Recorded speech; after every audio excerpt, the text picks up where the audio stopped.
welcome into another great show. And I'm going to call it even before the show, ends, that this is going to be the greatest show in the history of us doing this because of the fact that we have a legendary guest today on the show. He probably already knows this, but he's humble. He's crossed over into legendary status. I think it was just last week, by the way, that I saw him cross. It was like Wednesday or Thursday last week. He moved into legendary status. We have the Drew Lane with us today. Drew, how are you? I'm great. Legendary status, by the way, I think age has a lot to do with it. It's funny. I've seen that word, radio legend, and it really kind of throws me like, wow, radio legend, really?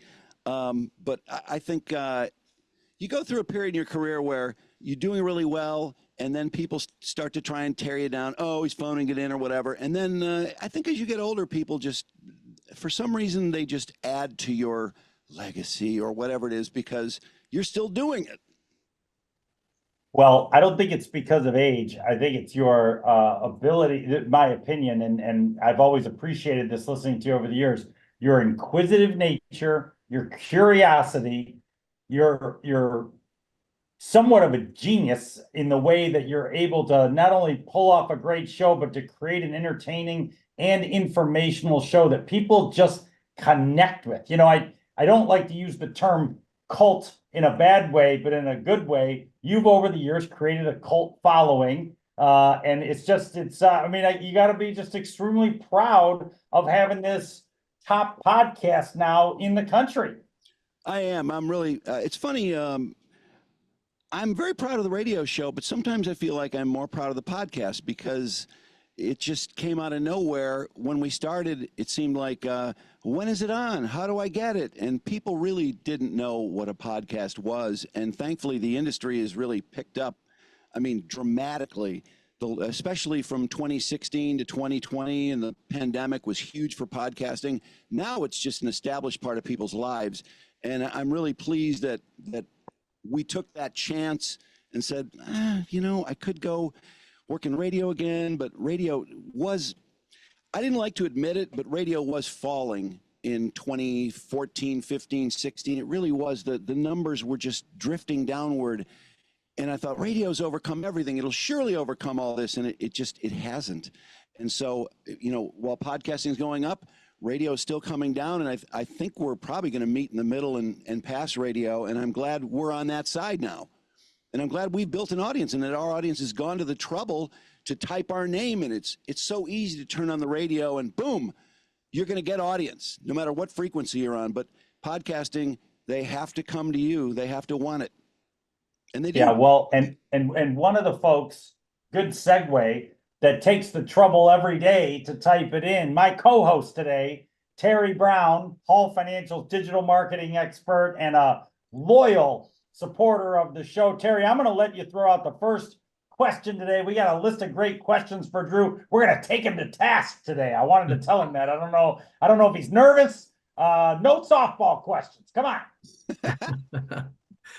Yeah, well, I've been a listener to the show since I was at an age where I probably shouldn't have been, and I've followed him all the way from Riff to even the Drewcast and the sports show, and even now, of course, now onto the podcast. So it's a huge pleasure for me to share some time with you guys here. All right, bring it. What do you got for him? Well, I think the elephant in the room with concerning Hall Financial is Jim's picks. That is a very you're gonna start with that. It's a very polarizing subject with the folks that call into the show. He represents Hall Financial. What do we got to do to get these improved? Because it's a reflection on us when his picks are bad. Well, I would say come up with some good lists for him, some good subject matter. Like yesterday, he did top 10 mistakes in songs. And who knew, what's the Police song? Roxanne. Roxanne has a part at the very beginning where you hear Sting sit on the piano and you hear the strange sound and then you hear laughter. And I always thought, well, that was meant to be there, but it's a mistake. And there's a bunch of mistakes on famous recordings, and actually I thought it was a great list. However, sometimes People suggest crummy lists, and Jim follows suit, and then I think he runs into trouble. But if he has a great topic, I think he does a great job. He does a lot of research. So my suggestion would be come up with a great idea for a list, and he usually will come through. I like it. I like it I a thought lot. that list yesterday was really. What were some of the other mistakes, Jim? The Beatles, Hey Jude, there was some swearing in the mix in there. Yeah, it's really hard to hear, but it is there. And I think people love this stuff. They love trivia. Inane trivia, I think, is a lot of fun. What about Pink Floyd, Wish You Were Here, David Gilmour coughing under the guitar at the beginning. And he immediately, upon hearing that, said, I'm done smoking. Can't smoke anymore. I sounded like trash. It is gross. Did he do it? Yeah, Yes. he did. Wow. Honestly, I thought that cough was meant to be there. So, I mean, those, I think these lists are really a lot of fun. And because people are so interested in music, they always get great response. And Jim takes a lot of heat, but I'm really glad he's doing it.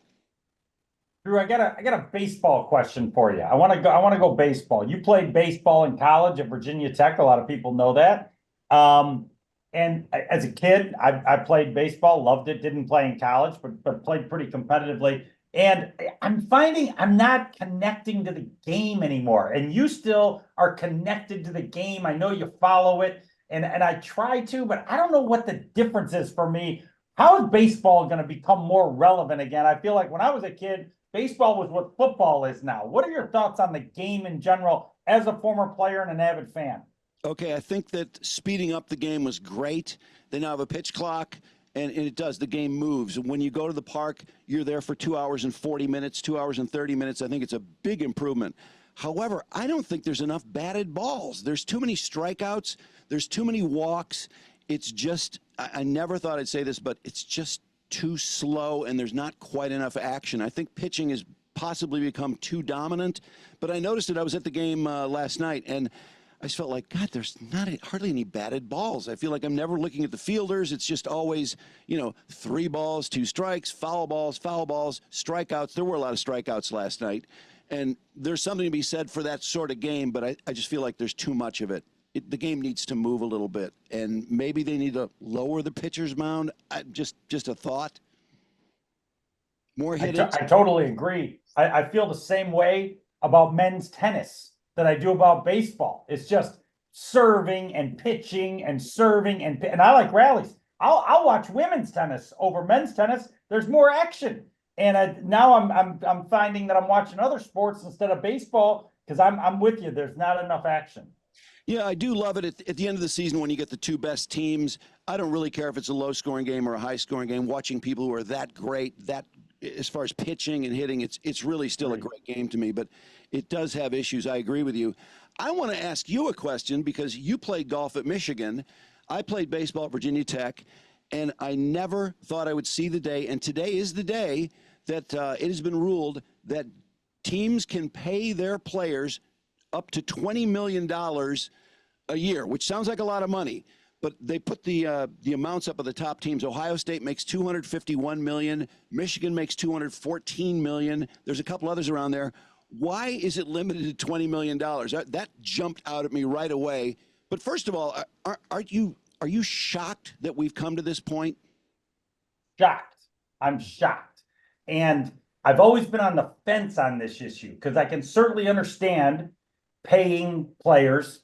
I'm a traditionalist though. And even though guys were probably getting paid before, there was something about the amateurism of it all that I don't know. I feel like the highest bidder now is where the guy goes to college. I don't know why I don't like that because it's probably just what's always going on and we're evolving. But I don't know. Now kids are 16, 17 years old and they're talking about maybe making $5 million next year to play a sport. I think it's crazy. But I don't know. I don't know what else to do. What's your take? Well, I was very much against it for a long time. I felt like, no, this is an amateur sport, just like Olympians didn't used to make money. Right. It just seemed like there was a purity to it. But as time went on and everything was determined by money, I mean, the schedules, the television, it reaches a point where all the games are on TV. Nobody cares who's in class and when they're in class. It just seemed like It's insane for this huge and ever-growing amount of money not to go to the players at all. But now that we've reached this point, I feel like they're still trying to get away with something, saying 20 million out of 200 million to the players. I mean, the NFL, isn't it like 50% goes to labor? I believe it is. I think the NBA is. I don't know if the NFL is there. I think the NBA is 50%. It's close to it, and Yeah. I think it's only fair. And I don't, I know a lot of people are going to lose jobs. I mean, these programs are full of ways to spend money on fountains and assistants and associate athletic. I don't even know what these titles are half the time, but they have to spend all the money, so they do. Why not give it to the players? I hear you. More of it. Top 50 podcast in the world in the comedy section. That you got to be really proud of that. I am. You know what? Actually, we're not top 50. We had a show though that was number 54 this week. Which Okay, is really 54. Good. Sorry. Okay, yeah. Close enough. Yeah. Well, we average about I think 110, 115. We can get down to 95, 90, 85, and then we do have shows. We had one that reached 46 last year, which I mean, to see your name next to some of these big names like Dana Carvey and David Spade, it blows my mind. But yeah, we are doing well on the comedy charts for Apple. Absolutely. Very pleased. That had to be, that top 50 show had to be one where Bentley wasn't very involved. Bentley was not on the show. There was no Jim's Picks. Right. Those shows do very well, though. I'm curious to see where yesterday's show went. I thought it was a great show.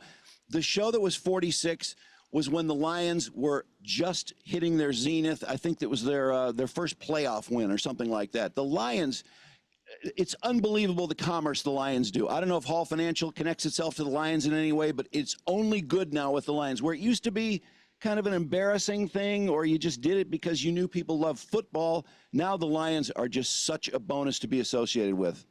Isn't it amazing after 50 years? It is. I never dreamed it. And you know what? And we love the owner. We love the coach. We love everyone associated with the Lions. And I keep reading, by the way, about Jameson Williams and what a great offseason he's having.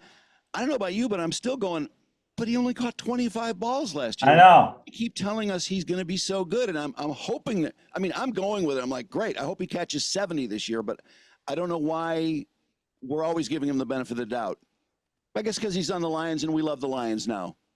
Yeah, well, listen, he's got the luxury of, being behind some other great offensive weapons, so he doesn't have to be the guy, but it would certainly, I mean, you talk about if he were to catch 70, 80, 90 balls this year, they'd have a great year. I mean, I don't think there's any way around that. Yeah, if he catches 70 balls, he'll probably have 1,400 yards receiving. He's so fast. Yeah. Yeah, I don't know. Have you considered somehow associating advertising? Can you connect to the Lions? Because you have connected to sports teams a lot in the past. The Pistons in particular. Yeah, we've talked about it, and we look at that. I think that you're right. It's a great connection. I think Michiganders are such sports nuts in general. Whether you connect with the Red Wings or the Tigers or Michigan State, you really stand out because of the great sports fans that we have in the state. No, it's amazing. In Michigan too. And oh my God, there's so many Michigan football podcasts. You would not believe it. And I went through the top 250 in that category. There's probably 7 Michigan podcasts in the top 250 sports podcasts. People are nuts here, and to have, Michigan and the Lions at the same time. It's absolutely crazy. So let's get back to the show. You recently changed the name of the show. Take us through that. I think that's really interesting. Mike, your longtime partner who's been gone for a while, and rest his soul. I wanted to just hear about the name change. Yeah, this is kind of breaking news. I really have not talked about this much because I just don't like talking about it, honestly. Mike's likeness is not owned by me. I never really considered the likeness. Mike came back. He wanted to do the show. We called it the Drew and Mike Show. Mike passed away in October of 2018, October 16th, I believe is the date. It was very sad. And the idea of changing the name of the show at that time was unthinkable to me. I just thought, no, I can't do that. That sounds so cold and so horrible. And as time went on, everybody went with it. It wasn't a secret. Everyone knew Mike passed away. And it was a brand that had been around a long time. It was very easy. I did have conversations in my head that, shouldn't this show be called, the Drew Lane Show or Drew and Crew or something along those lines? And it just, I don't know, it just didn't feel right.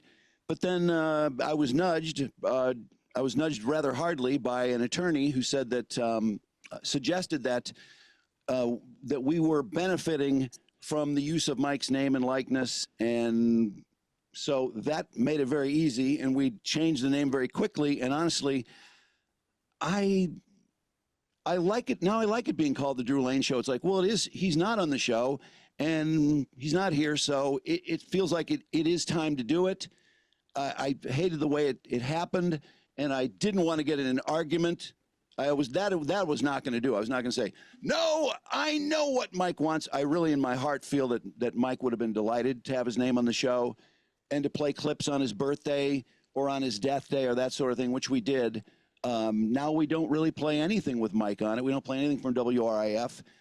And I think that's sad, but at the same time, now that we've switched over, it's weird. That name was kind of like it almost felt like it shielded me from something or it helped me in some way, but it just didn't mean anything financially speaking. And it's more accurate to call it what we're calling it now anyway. And it doesn't, I was just so used to the old name. It just seemed like a comfortable shoe or something. But now that we've changed, it feels like it was a good time to do it anyway. I just don't like the way it took place. Well, I think you should be commended. I mean, anybody put themselves in your shoes and, somebody passes away and it's almost like a tribute to keep his name on it. And you're not doing anything to anyone by keeping his, and I agree with you. I knew Mike a little bit. I think Mike would love to be associated with what you're doing. It's all positive and, but all things, do come to an end. So it's time for a pivot to the Drew Lane Show. That's true, and nobody's forgetting Mike either. I mean, we have great memories of Mike, and we talk about him all the time, and the audience does too. So it is odd, and it is amazing how much time has passed. And I think you reach a point where, there's a point anytime you're in a partnership where you think, hey, I could do this myself. I don't need a partner. And I think all partners feel that way. And then when you do splinter, and we did, it wasn't our choice. But I did the sports show, and Mike was out in the cold, and he started podcasting with Mike Walters. And it takes a while, but eventually go, wow, there's really nothing like the two of us together. It's better than me. It just is. But you don't really want to realize that, but you realize it. And then, moving on without Mike, when Mike passed away, it's like, wow, it's really hard to get back what we had. But at the same time, I love what we're doing. 1 + 1 definitely equaled 3 over all the years with you and Mike. Any good partnership, it's gotta make more sense than just you and him. But it's incredible how many famous partnerships you see where they do split over something stupid or just ego or whatever, and then they do come to the realization at some point that, yeah, let's do a nostalgia thing or whatever. It's just natural, I think, in a partnership to feel that, I can do this myself, but partnerships are great. 1 and 1 = 1, 1 and 1 = 3. I don't know what the best way of putting it is. The Pete Townsend song Bargain says 1 + 1 = 1, as in a couple. And I think that's true in a lot of partnerships. There's just something magical there that can't be replicated. But we do a great job, and we do actually replicate the show in a lot of ways. And in some ways we're different, but time moves on. What are you going to do? We have no choice at this point. Drew, you are one of the most unique people that I've ever met. And one of the things that really makes you unique, and I wonder if you could speak to this because your audience must feel this because I feel this, is somebody that's had incredible success and fan loyalty like you've had, very, very rooted in humility. Like you have an extreme humble nature about you. Where does that come from? I think it comes from probably goes way back to when I started out and wanting to be good at radio, wanting to succeed, and being told by so many people that, oh my God, it's nobody makes any money on radio because I was in a small market in Blacksburg after I graduated from college. And it's just such a, it was almost treated as a fact that you can't make any money in radio. And I always looked at the guys in the trade magazines like the Grease Man or Steve Dahl or Howard Stern. Like, well, that guy's making a lot of money. I mean, it's possible. And I had given up some other opportunities to do something that paid me, well, I think it was about $113 a week after taxes. I could barely pay my rent. And then, you know, moving up to Roanoke from Blacksburg and then to Charlotte and then to Boston, then Phoenix and then Detroit, you know, my income grew. Honestly, the deal I was most excited about was getting out of Roanoke, where I was making about $17,000 or $18,000 a year in 1986, to Charlotte, when this guy said the job paid $35,000. I think I was the most excited of any figure I've ever been offered. I can actually make a living. I can do this forever. And so I think it is, I feel very fortunate because so many people wanted to do this when I started doing it. And it was so, I think the odds are very low. It's probably like the odds are of starting a platform on YouTube or something like that. Chances are you're going to get nothing. But when you do get it, it's exhilarating. And I suppose you could feel like, oh my God, I've got it made. But I just, for some reason, I never felt that way. I always felt like it could disappear tomorrow. I'm sure that's just insecurity, but it probably works in a good way for me. It's great. It's a great story. And I mean, people don't realize, you know, all the cities that you worked in and the way you had to work your way up and figure out, you know, what audiences wanted to hear and what was authentic to you. I mean, it's quite the journey. Yeah, it really was. I mean, I think when you look at a career, most people just look at the long time I spent in Detroit, but really the 10 years before that were, I mean, those years were so important because you're honing what you're doing and you're reaching different audiences. I remember driving into Boston and I was going to be on the air the next day and I was moving there and was spending the night at a friend's house who I just met at the station. And I'm listening to that and I'm thinking, wow, tomorrow morning, Boston, I have to somehow get over on Boston. Boston has to like me. And it's so ridiculous. It's like these people have grown up, they've lived there their whole lives, and I'm supposed to come in there and they're going to like me more than the people they've lived. It's quite daunting. Fortunately, though, I had a partner like Mike. When I came here, Mike was here. Mike was a Michigan guy his whole life. Zip was a New England guy, and he really helped. You know, that's I think the beauty of a team is that, you know, I had someone who was there who was, you know, in a way vouching for me. And we were already good friends, and that made it a lot easier. But when you come in just completely blank, which a lot of shows do move like that, it's a lot of pressure. I mean, you get over it in a couple days or in a week, but it's daunting, unnerving, and, you know, it's like, wow, how did that all work out? I mean, it seems, you know, I can't imagine what people that have 10 hit records or 5 hit movies. I mean, that must blow their minds. But looking back on it, it was quite a journey. All the years you've been doing this, I need to hear who's the favorite person or best you've ever interviewed, who's at the top, and who's the one that's missing from your resume that you gotta get. I'm gonna form a search committee, whoever you say, to help you find that guest. Well, it's easily Paul McCartney would be the one I haven't had. Keith Richards would be a great one. Peter Townsend, Roger Daltrey. I could name a few. I mean, there's some ones that we have had that, like Mick Jagger was probably the most exciting to me and to Mike. We both were incredibly excited. So I always put that at number one because I can't believe I was on the phone with Mick Jagger for 12 minutes. That just seems, I can't even describe how exciting it was. And it went well too, which was really, I mean, that's such a great feeling. Peter Frampton is one of my favorite interviews. We've talked to Peter probably 6 or 7 times. He's such a likable guy. And I think it's easy to connect with someone like him. I've heard a lot of great interviews with Peter. I thought ours were great too, but he's one of my favorites. And as far as, let's see, you asked for ones I haven't had and ones I have had. Was there something else there, like the worst? No, that was it. Okay. So it's McCartney and Jagger. Yeah, Jagger, we had Mick Jagger. Yeah. McCartney and Keith Richards, I would say, would be at the very top. Okay, how about the old bit I used to love?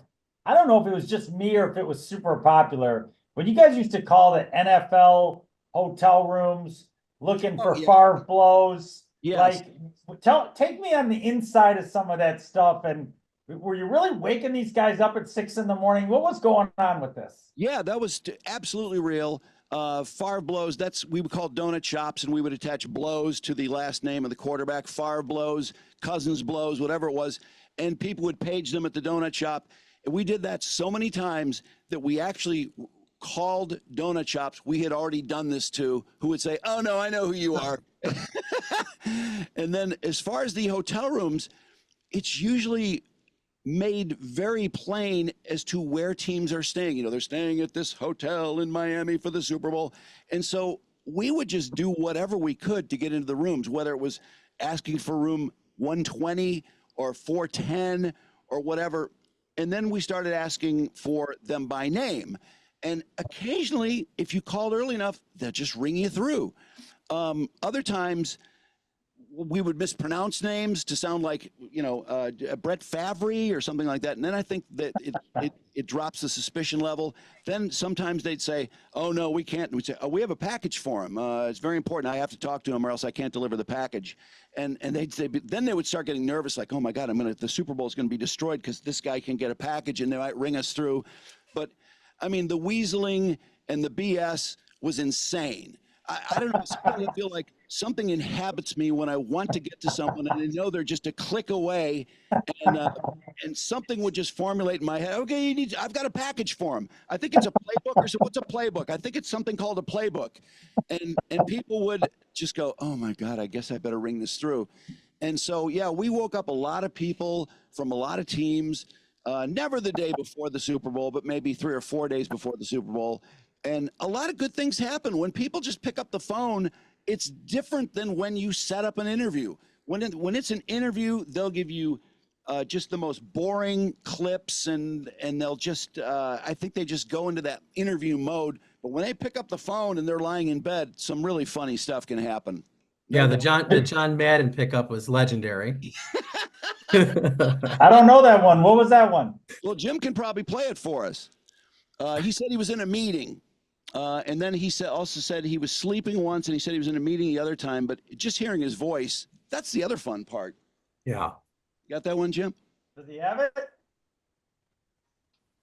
I'm in a meeting. Yeah. I'm still sleeping right now. He's working on it. Okay. Drew, do you enjoy creating that chaos? Is there something about you that likes the chaos of it all? Yeah, I do. It's fun, and it reminds me of making phone calls as a kid, because you're really not going to hurt anyone. It seems like a really big deal. It seems incredible. We used to record phone calls when I was a kid and play them back, and we still talk about them when I see these guys. It's so funny, and so I think I probably had the right requirements to do a morning radio show. And doing phone calls as a kid was probably a very important part of my resume. And that's on the checklist. And as a fan, some of my favorite interviews that you've done were these, like, they became like show celebrities, like David Trump from the he was at the Lombardi, Vince Lombardi, what was it? The Vince Lombardi rest stop in Yep. New Jersey. Yep. Became a thing because it was a big homosexual meetup place. And so the Lombardi family eventually removed some of Vince's trophies from this. I mean, I don't know. Why do you name a rest stop after Vince Lombardi? It's just so weird. So we started calling the New Jersey, I think it's the highway department, and to ask, what's going on at the Vince Lombardi rest stop? We hear there's some strange activity going on. Let's see what they'd say. And so the guy's name is David Trump, and he just has a very strange way of speaking. I think he was nervous too, but just the fact that his name was Trump and he was such a goofy guy, that was pretty much gold anytime we called. And I don't know why, but the Vince Lombardi rest stop, it makes news. If you Google it, it'll come up for a lot of stupid things. Oh, it's crazy. Jim, any luck with Madden? We're having some audio issues. I'm still working on it. Are you serious? Yeah. Okay. We're trying to get into a top 50 show here, so the less Bentley, the better. Okay, let's relax over there. Get out of here. So, what's the future of the show, Drew? What are you thinking? I mean, you got years left. You got a 10-year horizon. We don't want you to ever go anywhere. What are you thinking about the future of the Drew Lane Show? I know that's a great question. It kind of depends on the day of the week. Every now and then I think like, wow, it unnerves me to think about it being over because then I feel like, well, then I have to figure out what to do after that, or what am I going to do? I mean, this seems to be a real issue for people that retire is how do you fill the time? And I like filling the time doing this. So it's tricky. I'm down to 4 days a week, and 4 days a week feels better. It feels like you guys work 5 days a week, don't you? I work 7, Drew. But your employees work 5. Yes. Now, Our team, yeah. does anyone in the mortgage business work 4 days a week? Not if they're doing anything worthwhile. No. Yeah. I've noticed, like, for example, a lot of dentists work 4 days a week. There's a lot of surgeons that work 4 days a week. So I feel sometimes I'm like, am I really doing a big thing going to 4 days a week? A lot of people work 4 days a week, but honestly, the difference between 5 days and 4 days is pretty significant, and it could extend how much longer I can do this. I could definitely see doing 2 or 3 shows a week, in perpetuity, or certainly for a lengthy period. I just don't know how long. As far as putting out 12 hours of content a week, because there's a lot of hours behind the scene. Unfortunately, I can't seem to do a show without wanting to be ready for it.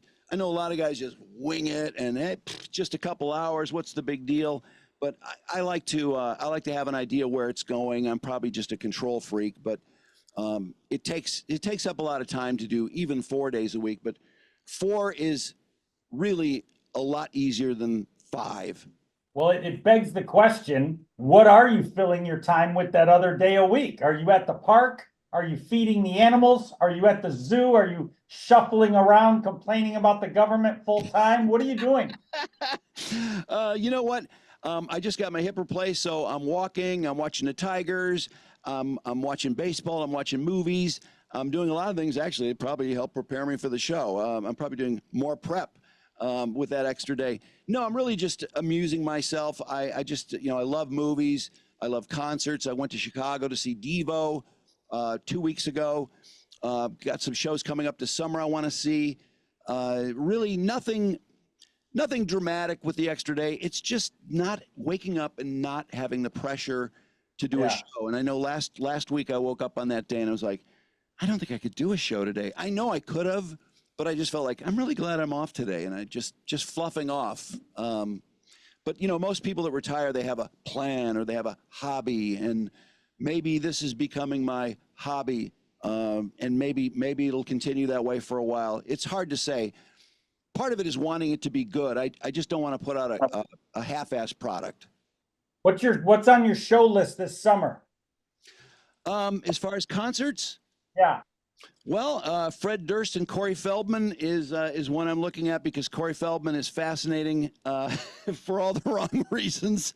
So I kind of want to see that show. I was hoping the Stones would come around. They don't have a date here.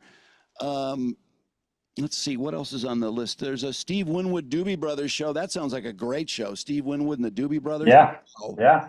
And again, the old guys still out there doing it. They just, I'm sure people ask them, when are you going to retire? But I think they, like me, in a different world, they must love what they're doing. It's hard for me to think of, would Steve Winwood of the Doobie Brothers be out there because they need the money? I just doubt it. Yeah. And Well, listen, Stones too. I want to thank you, not just for being on the show with us today, but just also for just the years and years of entertainment of so many people. At the core, you're an entertainer, but you're deeper than that. And I love it. And I just really appreciate it. I know that all your listeners do too. And you've just done a tremendous service to benefiting the lives of a lot of people with humor, with insight, with information. And I can't thank you enough for that. Well, thank you. You couldn't put it any better. That's what I'm trying to do. That's what I hope people are enjoying.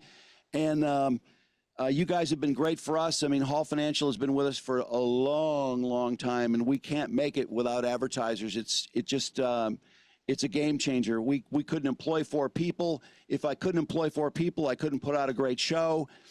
So the circle works. And by the way, the people that use Hall Financial, it's weird with podcasting because with radio, you never heard from people, but podcasting, it's so much more personal, I think. People know you don't have this giant organization behind you, and they want you to know, hey, I used Hall Financial. I'm supporting you.